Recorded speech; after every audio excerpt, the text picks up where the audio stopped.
A few years back, my husband and I moved to a new house. It was in the right part of town, good price, good school district, good yard, good bones. The only real issue with it, besides needing new paint, was that it was bigger than what we were looking for. But at that point in our search, we had already put offers in on 6 or 7 other houses, so we were past being picky. We were looking at starting a family pretty imminently, so it's not like having 5 bedrooms when we only wanted 3 was going to kill us.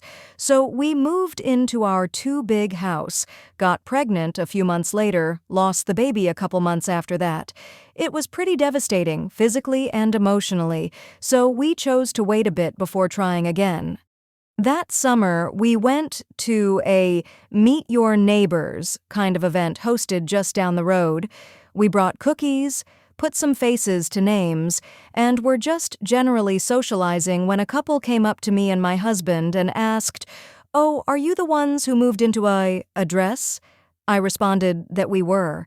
They then said something along the lines of, "Well, that house is too big for you. Where are all your kids? We need more kids around here." We probably would have bought that house if it was on the market when we were looking. We could really use the extra space. We have 3 boys and they bounce off the walls. I chose to say something like, "Oh, we just haven't gotten to that point yet," and politely changed the subject to their kids.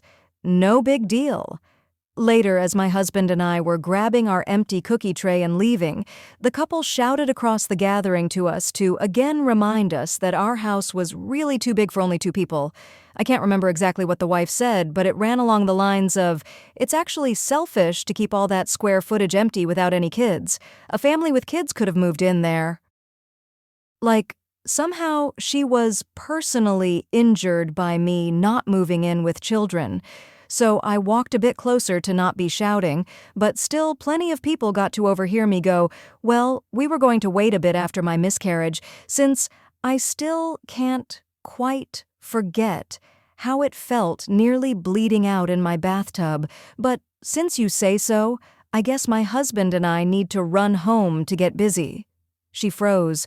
Her husband started mumbling about, "Well, that wasn't necessary." And a lot of people seemed to be really interested in whatever they happened to be eating or drinking at that moment. I was pretty embarrassed, cried on the walk home, but that neighbor has never once spoken to me again, so I think it was worth it, and we did end up having a baby. Thanks for watching. I request to you all please watch the video and don't miss it.